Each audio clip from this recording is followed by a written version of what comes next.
you are facing an unknown hard error on your Windows computer, there are a couple of effective solutions to try, as highlighted on the Microsoft Answers forum. The first primary solution involves performing a clean boot. To do this, search for System Configuration in your Windows search bar and open it.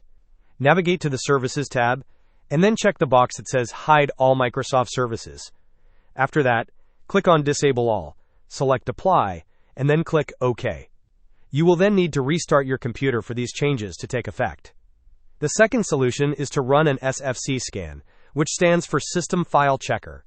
To initiate this, search for Command Prompt in your Windows search bar and make sure to select the option to run it as an administrator. Once the Command Prompt window is open, type the command SFC/scan now and then press Enter to begin the SFC scan. This process will check your system files for corruption and attempt to repair any issues it finds. Hope this was helpful.